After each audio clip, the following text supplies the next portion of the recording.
Welcome to another episode of the Rondo, presented by Modelo, the cerveza for football. The quarterfinals of the CONCACAF Gold Cup are set, and we have some incredible matches, but get ready because the action is just getting started. Today, we're going to be reviewing some of this year's Gold Cup's best.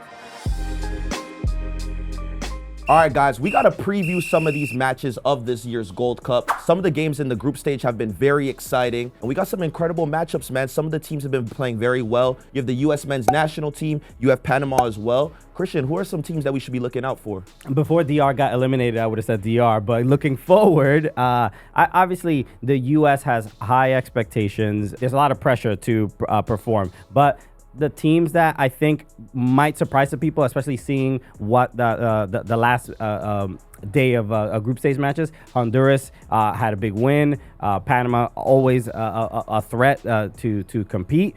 Canada, of course, but yeah, I would say right now I'm focusing a lot on what I expect out of the U.S. men's national team, and also I think there could be a surprise with Honduras. I think in the group stage there was a lot of surprising matches and a lot of surprising results. For one, I did not expect Jamaica to get eliminated this early. Sure, you're pushing your agenda. Listen, bro, already. I know I'm Jamaican. No, you know I'm a yard man. You know I'm a yard man. But I was extremely disappointed in how Jamaica played in this year's Gold Cup. You know how strong we typically are in these tournaments, eliminating the U.S. men's national team back in 2013, and seeing the squad. We were supposed to have a great year this year with Leon Bailey playing, Damari Gray, Mikel Antonio returning back from the car accident while he was at West Ham. And I honestly thought this squad had a chance to qualify. Did not play well in the group stage, got destroyed by Panama 4-1. That was really surprising to me. So we got some incredible CONCACAF Gold Cup matchups on the way for the quarterfinals. You got USMNT against Costa Rica, which is always a great match. You got Canada versus Guatemala as well. You got Saudi Arabia against Mexico, and last but not least, you got Panama and Honduras. Incredible matches on the way. What do you guys think? I'm always intrigued by Canada, especially at the moment with Jesse Marsh being in charge. I love this whole vibe he's curated of I'm so American, but I hate America. Do you know how dope that is? That's how I feel as a dual citizen.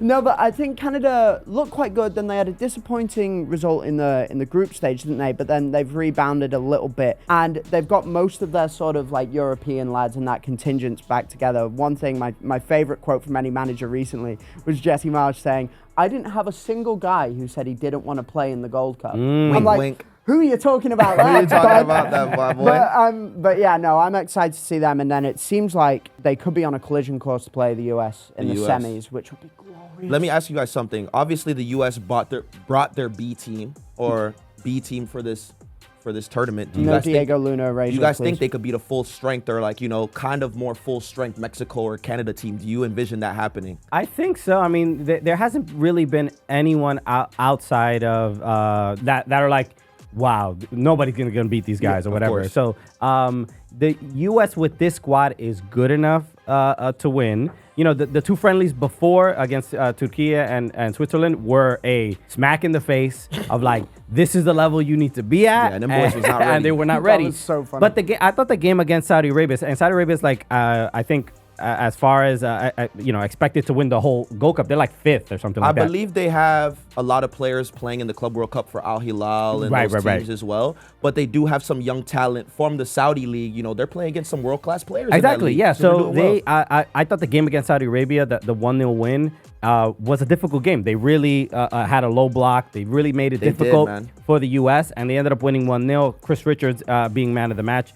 I think that game says something about where the U.S.'s confidence is right now. And I wouldn't be shocked if Saudi Arabia beat Mexico because that is, I think, a really tough matchup for them. So who do you guys have for the USMNT Costa Rica? Who do you have going through? U.S. should that shouldn't be that difficult of a game, but I think the U.S. I think the U.S. will do it, but it's not going to be fun. They'll make it ugly, and Twitter will explode. Absolutely. All right, Canada, Guatemala. Canada. You got to go with Canada, man. Yeah, They're just in form right now. Yeah. Saudi Arabia, Mexico. Be Mexico. I'm going to say Saudi Arabia. I think we got an upset here. And last but not least, Panama, Honduras. I feel like a lot of people sleep on Panama. The leading scorer of the Gold Cup is from Panama, Ismael Diaz with 5 goals. And also they have Coco Carrasquilla. Yeah.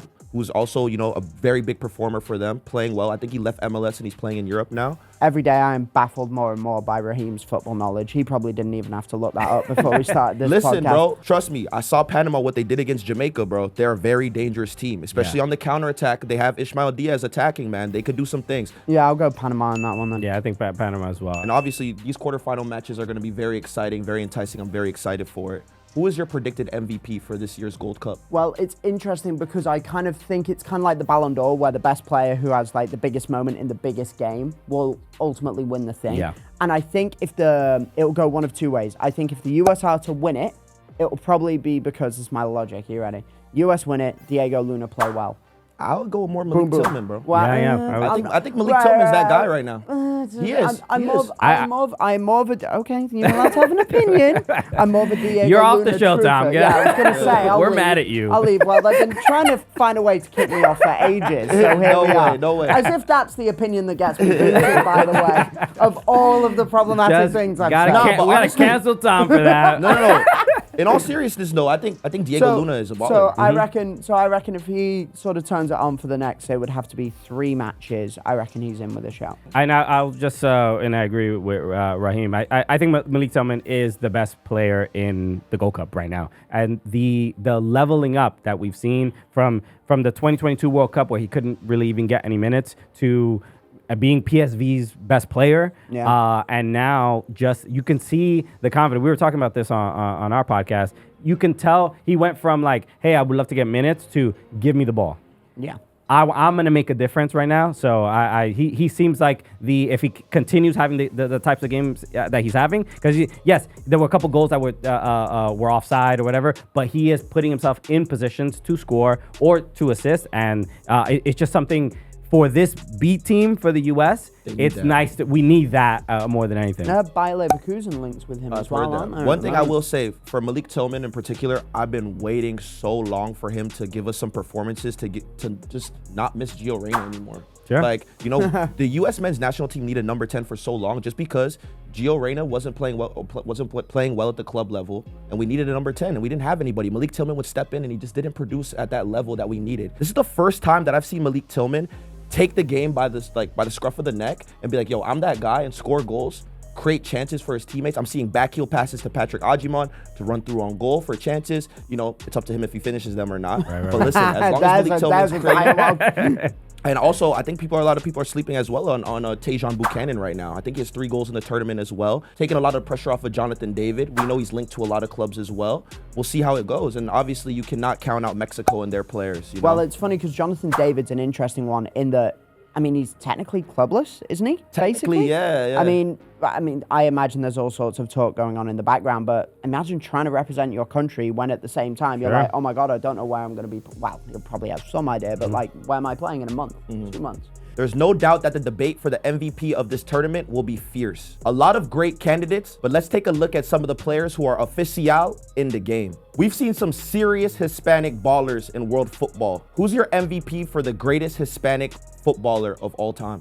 This is a difficult question, right? Because what's the definition of Hispanic? A person who comes from a Spanish-speaking country. So that is a wide thing. Question. So I'm gonna just let's exclude Spain from this. Like, okay, I was gonna say. Let's keep it CONCACAF since we're talking. Let's keep Gold Cup. Let's keep it Latin. Let's keep it Latino. Right. Yeah. So for me, and his name has come up a bit already, but Keylor Navas is Costa Rica's goalkeeper, is one of the greatest to ever do it. And some people call him the greatest player CONCACAF has ever produced. Obviously playing for Real Madrid, winning, 3 Champions Leagues, I believe. And just getting dismissed from Real Madrid for no real reason. But obviously, when Thibaut Courtois wants to join your team... you know how Courtois is, too. He's not taking anything from nobody, bro. That's true. Roberto Martinez, he got him in his back pocket, bro. If he going, he's starting. Sure. So, Keylor Navas, to me, is a name that is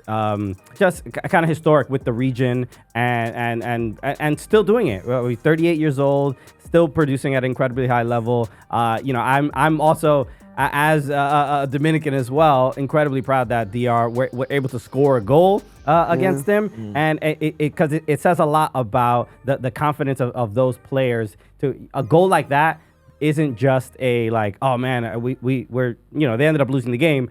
But it says something about the future of like, if we could score against Keylor Navas, what else can we do in the future? But Keylor Navas is one of those names. Legend, bro. That's a great shout. And it's not even just Real Madrid too. Like the things that he's done with PSG, the things that he's done at international level. Yeah. Costa Rica in the 2014 World Cup. Well, that was the thing, because that team was unbelievable, wasn't it? No one saw that coming. That was awesome. It's always great to see those tournaments where, you feel like a goalie is really carrying a team. And that doesn't happen very often. But there you were like, he's carrying that team. It's very rare for goalkeepers to really take over. But Tom, who is your Hispanic baller of all time? Well, or Latino baller of all time, I should say. Well, I was going to say you're not going to get me with that accent, but no. I've talked about Mexico, right? And I feel like the way that Mexico sort of idolized their legends, and the one player that always comes to mind for me with Mexico is Rafa Marquez, right? Like what he means to that nation, the career he had with, Barcelona for a long time, right? Is like massive, by the way, for a Mexican player to be so important to that club. And then also just like represent kind of like the hard-nosed nature of the Mexican national team, but then also the quality on the pitch. Do you know what I mean? Like he had that kind of whole package to him. And I think to be able to represent not only a really good footballer, but the way your country looks at the game is incredible. To wrap this episode up, who do you guys see winning the tournament? I've been on record. I don't think the U.S. is gonna win. I've said that. After these 3 group stage matches, my mind is changing a little bit because I still had those 2 friendlies in my mind, but I'm changing my mind. I think the U.S. is gonna do it. I think Pochettino has done something in these 3 games, and the people that have stepped up, especially there's certain people that like the Tyler Adams, the guys that were at the World Cup. You sort of had certain expectations, but what Chris Richards has managed to do, I think him and Malik Tillman have been the two best players on the pitch, and Chris Richards is stepping up to a new level. He won that FA Cup, and and it wasn't like, not to discredit Matt Turner at all, but he didn't play as much as Chris Richards did. But Chris Richards was an important factor especially in that final. 1-0, holding on to that lead, and that confidence is clearly there in this tournament, and he's becoming a leader for the U.S. men's national team. So I think the U.S. is going to do it. I think their chances are much better than they were probably 2 or 3 weeks ago. For me, I think it'll still be Canada. I said Canada before the tournament, and I think they've got the quality now, but they've also got like a real edge about them. And this is such a boomer point, but like they really want to win it. Like they really, really, really want to win it. And I think, to be honest, and I say this, no bias, quite a bit of bias, they deserve it.